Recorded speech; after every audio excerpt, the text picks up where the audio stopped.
Sesuker kantor anyar.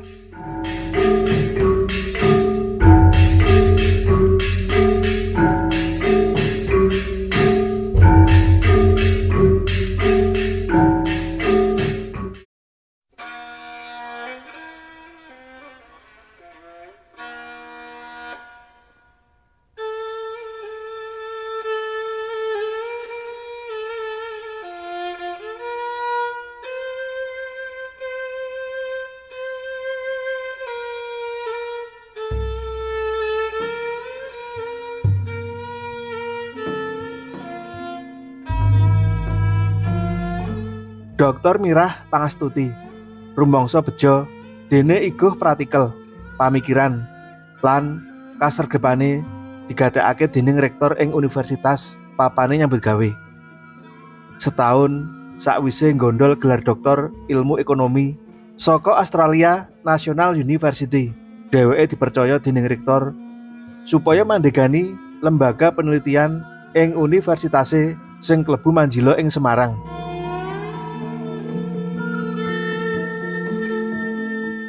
Minangka dokter lulusan luar negeri, mesti wae pamikiran-pamikirane linandhesan teori-teori lan riset sing paling anyar.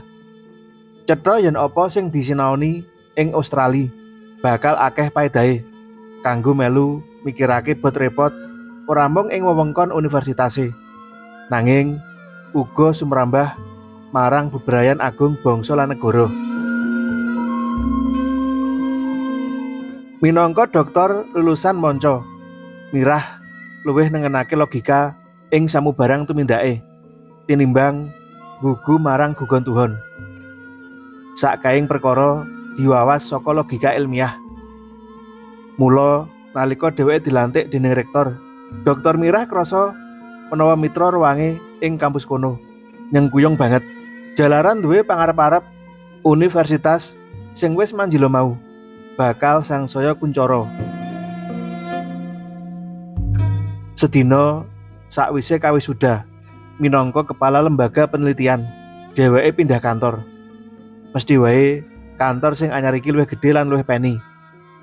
Meja kerja komplit sak komputere, printer lan scanner.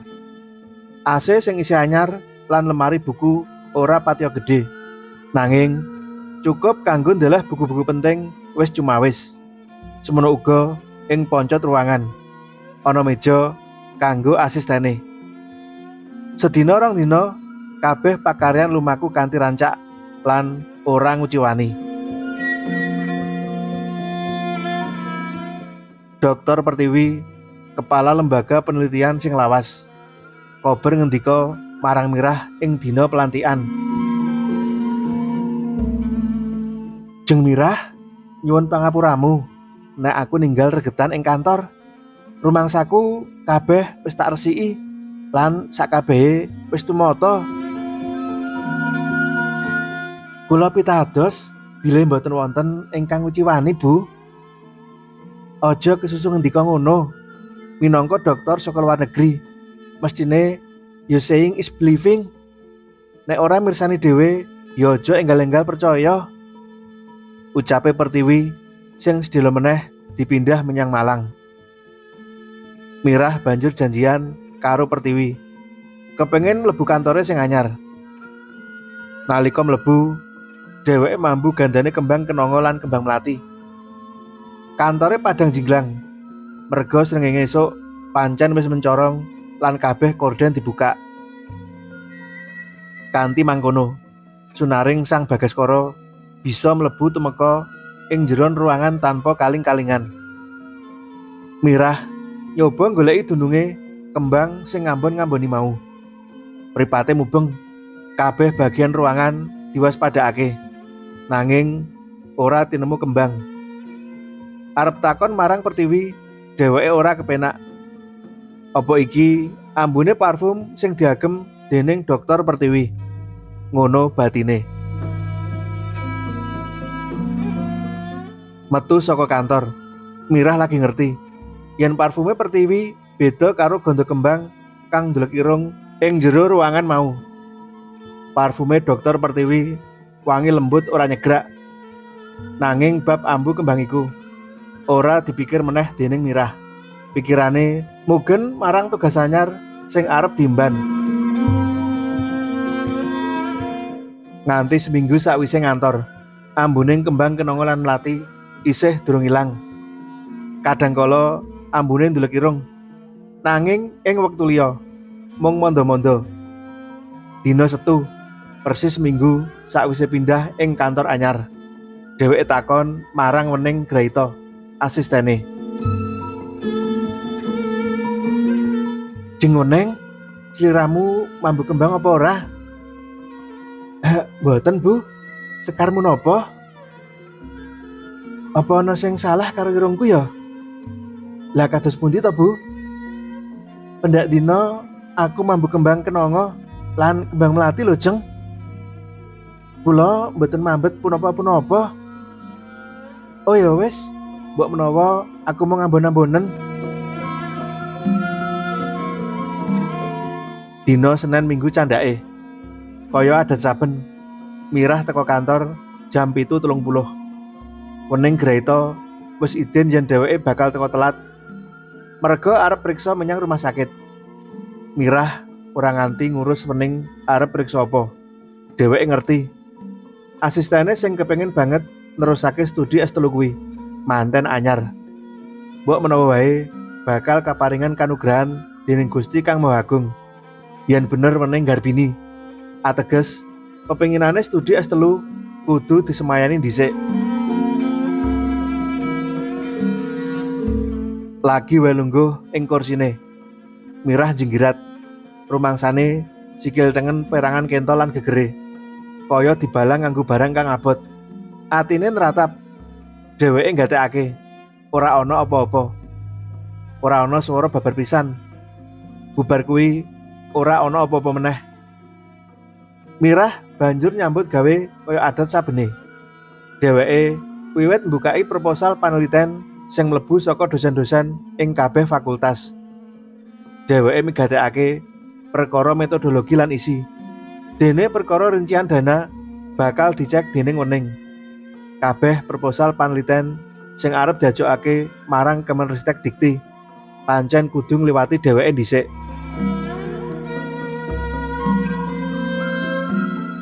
Kira-kira sak jam sakwise niti priksa sakwernaning proposal, kentol lan gegere Mirah sing kaya-kaya dibalang barang antep mau rasane panas kemeranyas.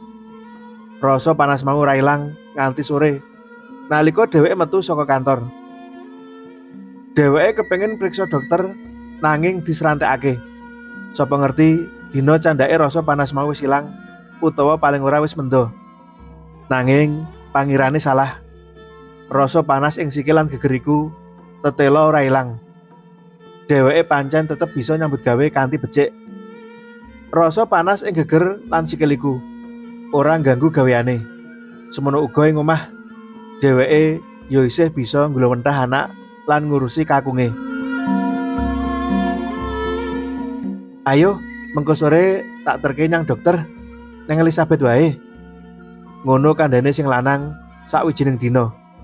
Amarga Mirah tansah sambat yen sikil lan gegere panas. Mirah manut, kepriya wae rasa panas kuwi ganggu awake. Bener dheweke tetep bisa nindakake apa wae, nanging sikil rasane abot dienggo mlaku. Semono uga gegere kaya-kaya ya ana sing gandoli saka mburi. Digatekake tenan. Ora ana wawahan babar blas ing sikile. Bojone ya dijaluki tulung ndeleng gegere. Nanging ora ana sing aneh. Kabeh normal. Mula ora ana dalan liya kejaba priksa dokter. "Aku ora nemokake penyakit babar pisan, Dokter Mirah," ngendikane dokter ing rumah sakit Elizabeth. "Aku nyuwun dirongsen," ujare Mirah kepengin yakinake meneh. "Ya yen ngono, iki tak aturi pengantar terus tindak bagian rongsen. Mengko rawuh mrene meneh." Age-age dheweke ditutake kakunge menyang bagian rongsen. Gandeng sore kuwi sepi. Dheweke terus wae dilebokake ing ruangan rongsen. "Dipun tenggo watawis setunggal jam nggih, Bu?" petugas sing kapatah jaga kondo. Karo ngenteni asile rongsen, kakunge ngajak metu golek maem. Ing sanjabane rumah sakit pancen akeh warung. Arepa wis nganglang jagat paribasane. Mirah lan kakunge ora sungkan andhok ing warung pinggir dalan. "Ora mungkin, Mas. Nek ora ana penyakit ing sikil lan gegerku," kandhane marang kakunge. "Haning ngono ngendikane dokter, mosok ora percaya marang dokter?" "Aku percaya marang dokter, nanging bisa wae dokter kurang pratitis. Nek hasil rongsen negatif, aku kudu golek second opinion, periksa dokter liya, Mas." Yo, aku mantuk wae. Nek karepmu ngono, neng dokter sapa tak terke." Sawise rampung mangan lan balik menyang ruang rongsen, hasil rongsen wis dadi. Banjur wong loro agi-agi balik meneh menyang dokter Dona. Dilalah kok yo pas sepi. Agi-agi Mirah menehake asile rongsen. Dokter Dona enggal buka amplop gede kuwi lan migatekake kanthi permati. Sakwise kuwi dheweke mandeng Mirah kanthi tajem. "Kepriye dokter?" Mirah ora sabar. Ngene Bu, kaya sing wis ndak aturake mau. Panjenengan ora gerah, ora ana apa-apa. Kabeh normal, kabeh apik. Panjenengan yo pirsa nek asile rongsen iki ora bisa dibantah. Coba dipirsani iki. Everything is fine, Bu Dokter. "Sesuk menyang dokter liya, Mas. Kaya sing ndak aturake mau. Aku butuh second opinion," kandhane Mirah karo besengut sakwise metu saka ruangan dokter Dona. "Sliramu kuwi wong pinter, Dek. Kabeh fenomena kok dipikir kanthi logika. Sing kok percaya kuwi teori, fenomena, pamikiran. Pancen bisa wae dokter Dona salah. Nanging rongsen ora bakal salah. Nek ana penyakit ing sikil lan gegermu, mesti wis ketemu kanthi dirongsen iki mau. Lah ya kuwi sing marai aku judeg. Gene yo yen ora ana apa-apa, kok sikil lan gegerku panas kemranya serasane. Mas, aku ora bisa nek kaya ngene terus, kesiksa aku rasane." "Apa coba digawa neng wong pinter?" kakunge pitakon. "Panjenengan kuwi lho, hari gini kok isa-isane ngendika karo aku kaya ngono. Dokter kuwi rak ya wong pinter toh. Nek dukun gugon Tuhan, aku wiwit lahir procot. Wis ora percaya. Sing tak percaya ya mung Gusti kang murbeng dumadi. Kanggoku dunia lain sing isine makhluk alus kuwi ora ana." Sing lanang ora wangsulan. Mesti wae angel ngomong perkara wong pinter marang sisihane sing lulusan Australia. Nanging isen-isening donya iki rak ora mung laboratorium sing nglairake kawruh ilmiah. Isen-isening donya iki pepak.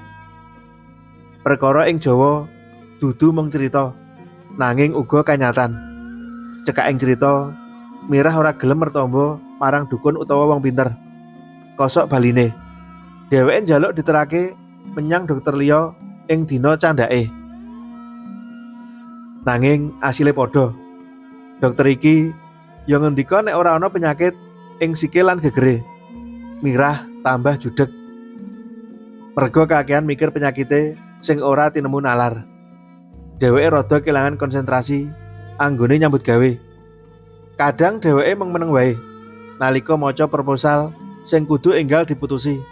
Bisa dijakake menyang Kemenristek Dikti apa ora. Wening Graita sok bingung dhewe. Deleng bose sing wae adat.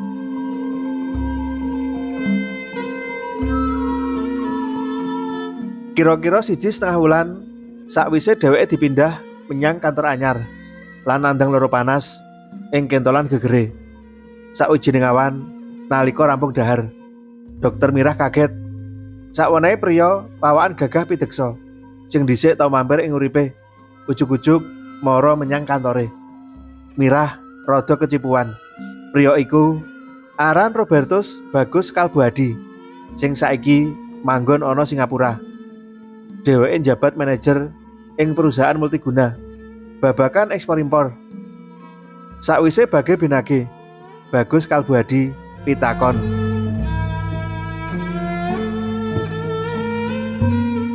"Apa wis suwe geger lan sikilmu krasa panas, Bu Doktor?" Mirah njundil krungu pitakonan kuwi. Saka ngendi Bagus ngerti? Sebab saksuwene iki Mirah ora tau sambung karo dheweke. Nomor telepone wae ora ngerti. Mataun-taun ora kabar kinabaran. Bagus Kalbuadi sing rupane pancen bagus iku wis kasilep dening wektu. Lah kok ujug-ujug dheweke teko lan nakokake larane. Aneh. "Kok sliramu ngerti, Gus?" "Apa sliramu lali nek aku diparingi indra keenam dening Gusti?" Mirah unjal ambekan. Pancen bener kandhane Bagus. Nalika jaman kuliah, Bagus populer banget merga nalurine sing tajem. Kejaba kuwi, uteke uga encer. Emane Bagus ora ketarik dadi ilmuwan. Mongko upama gelem, Bagus mesti wis dadi ilmuwan kondang. "Seminggu sakwise aku pindah ing kantor iki, wis sewulan luwih ndak rasakake," semaure Dokter Mirah neratap. "Tak kandhani aja kaget ya." Dokter Mirah neratap, nunggu tembunge priya kuwi sak banjure. "Ing sikilmu ana klabang 5 gede-gede. Mula sikilmu tansah panas rasane. Ewadene ing gegermu ana atusan uler cilik." Mirah melenggong karo nyawang Bagus. "Ah, mokal, ngayawara. Wong dokter spesialis cacah loro sing ditekani, ora nemokake apa-apa. Asile rongsen uga negatif. Yen saiki Bagus kandha kaya mangkono, banjur dasare apa?"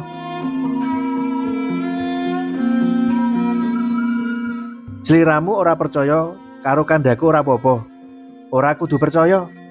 Nanging kewan-kewan kuwi sing tak deleng ing jero awakmu. Aku bisa njupuk klabang saka sikilmu lan uler ing gegermu. Nanging ora saiki. Aku sesuk tak bali meneh mrene. Aku kudu sembayang kanthi ati wening bengi iki supaya bisa njukuk sesuker ing awakmu. Mas Anton jaan mrene sesuk. Aku ora penak nek ora ana garwamu. Saiki aku tak pamit dhisik." Sakpungkure Bagus Kalbuadi, Mirah denger-denger. Dheweke ora bisa mikir. Wening Graita sing krungu caturane wong loro mau, bisane mung ndlongop. Tekan ngomah, Mirah cerita marang kakunge yen Bagus mara menyang kantore lan njlentrehake apa sing dadi sumbering lelarane. Antonius Wisnugroho uga sawijining dokter, nanging tetep percaya marang alam sing ora katon. Mirah dirangkul kandhane. "Ya, sesuk aku ndak izin saka kantor supaya aku bisa teko ing kantormu."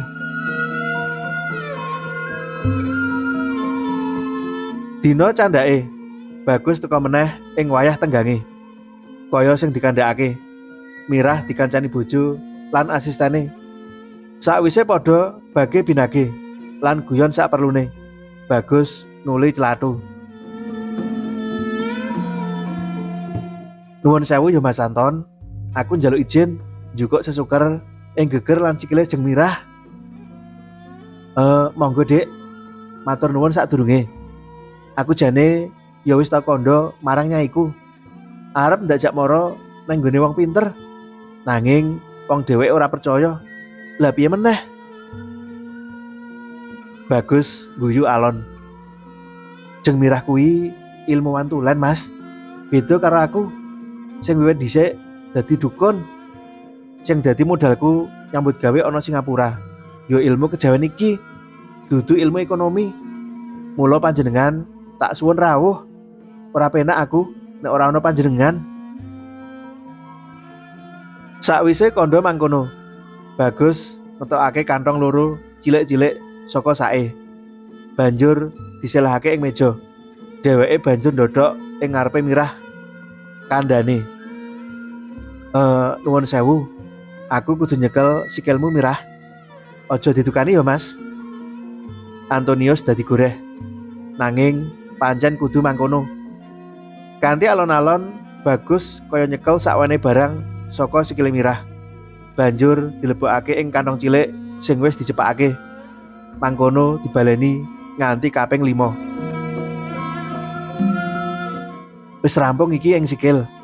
Klabang 5 wis tak lebokake kantong. Piye Bu Dokter? Isih krasa panas apa ora? Mirah gedhek. Rasa panas ing sikil ilang sakala. Kari gegere sing isih kemranyas. Nanging dheweke ora weruh. Wujude klabang kaya sing dikandhakake dening Bagus. Wis, saiki gegermu lenggah sing kepenak wae. Nanging aja senden. Nuwun sewu, iki rada suwe jeng. Lan Mas Anton, ulere akeh. Cacahe atusan tur cilik-cilik. Wong telu megek napas. Selagine njupuk uler ing gegere Mirah. Bagus ora nyuwara babar pisan. Antonius lan Wening sumurup Bagus ing ruangan sing asene adem kuwi. Saya suwe keringete Bagus saya akeh nganti ana sing ndelewer ing pilingane. Klambine dadi teles kabeh. Tangane iwut menyang gegere Mirah. Menyang kantong cilik sing wis dicepakake. Udakara 1,5 jam dheweke lagi mandek rampung. Ora ana sing weruh uler-uler mau kejaba Bagus dhewe. Sakwise kuwi Bagus takon marang Mirah. Apa gegere isih krasa panas? Mirah gedhek, ora bisa celathu babar pisan. Sliramu bisa milih Bu Dokter. Bisa pengen weruh wujude uler lan klabang iki apa ora? Terserah. Nek pengen weruh ana seranane. Mirah pengen mangerteni. Dheweke ora bisa selak. Saksuwene iki ora percaya karo bangsane lelembut. Nanging dina iki dheweke kaya diwelahake yen pranyata ana makhluk sing ora kasat mripat. Olahe sinau mataun-taun supaya dadi ilmuwan. Kaya-kaya ora ana gunane ngadepi kanyatan sing lagi wae dideleng iki. Bagus banjur njaluk Mirah sembayang rosario kanthi ati wening. Sakwise sembayang, Mirah bisa mangerteni sing wis saka sewulan nempel ing geger lan sikile. Sakwise Mirah rampung sembayang, Bagus banjur buka kantong loro mau. Saknalika Mirah jerit, ing kantong siji ana klabang cacah 5 sing gedhe-gedhe. Dene ing kantong sijine ana uler cilik-cilik cacah atusan. Antonius lan Wening jegrek mripate obah mrana mrene. Nanging tetep wae wong loro mau ora weruh wujude klabang lan uler. Wes, tenangno atimu jeng, kandhane Bagus. Klabang lan uler iki wis gelem lunga saka awakmu lan manut karo aku. Nanging ana sing ndak jaluk saka sliramu. Mirah tetep ora mudeng karo kanyatan sing dihadepi. Nanging dheweke mantuk-mantuk. Apa sing kok jaluk saka aku? Pitakone lirih. Salah sijine penganggumu sing kok senengi. Alon-alon Mirah nyopot giwang ing kupinge kiwa lan tengen. Banjur diwenehake marang Bagus. Giwang siji dilebokake ning kantong sing isi klabang. Dene sijine meneh ing kantong sing isi uler. Wis paripurna, aku njaluk ngombe, kandhane Bagus. Enggal-enggal Wening buka kulkas cilik sing ana ruangan iku lan njukuk banyu mineral 2 botol. Banjur diwenehake Bagus. Sakwise ngombe, Bagus banjur lungguh. Keringete suda wis ora gobyos kaya mau. Aku takon ya Gus, kandhane Mirah. Kok bisa ana klabang lan uler siluman ing ruangan iki? Lalare piye? Cekak wae ya. Nalika Bu Dokter Pertiwi kapatah dadi kepala lembaga paneliten, ana kolega sing ora trima. Pawongan mau banjur ngirim klabang lan ular iki kanggo nyilakani Dokter Pertiwi. Nanging Dokter Pertiwi kuwi putrane priyayi sing gentur tapane. Mula klabang lan ular siluman iki ora kuwawa nemplek ing anggane. Gene yo kok ora nemplek jeng wening? Mirah isih takon meneh. Sing diarah sing lungguh ana kursi sing kok lungguhi kuwi. Wangsulane. Bu Pertiwi pirsa bab iki? Ora, panjenengane ora pirsa babar pisan. Gandeng, klabang lan ular iki ora bisa nemplek ing anggane Pertiwi. Mula nalikane sliramu lungguh ing kene, banjur oleh panggonan. Lah, aku rak dudu target sing dituju. Bener, nanging klabang lan ulere rak ora ngerti. Ngertine rak kudu nemplok lan sapa sing lungguh ing kursi kono. Malah, apa sliramu kepengin ngerti? Sapa sing ngirim? Sapa Gus? Apa kolega ing universitas iki uga? Iya. Mestine dheweke uga dokter. Sing lungguh ing kursi iki mung sing gelare dokter. Iki kebijakane universitas. Bener, pancen dheweke dokter. Mirah meneng. Antonius lan wening ora cemuwit. Nyawang bagus kanthi tajem. Mirah gedhek alon karo celathu. Aku ora kepengin sesambunganku karo para kolega ngalami wawahan. Luwih becik aku ora ngerti wae sapa wonge. Nah, kuwi jenenge wicaksana. Yen sliramu ngerti, ing tembe ora apik dadine. Wis, ngono wae. Klabang lan ular iki arep tak larung menyang segara. Lilakno giwangmu. Bagus kalbu adi pamit. Sak punggure priya kuwi Mirah kondo marang asistene. Yen arep mulih wae, kepengin ngaso ngiras nyarehake pikirane.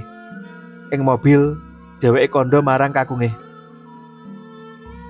Aku ora mudeng, Mas. Aku ora mudeng.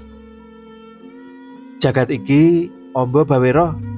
Ora ana manungsa sing mudeng sak kabehe. Kok yo ujug-ujug bagus teko. Ora tinemu nalar. Nek dheweke ora teko, aku rak bakal nandang loro iki sak lawase to, Mas. Nek kuwi jane dhek kangen karo sliramu. Ora niat ngobati. Antonius bengok merga dijiwit sisihane.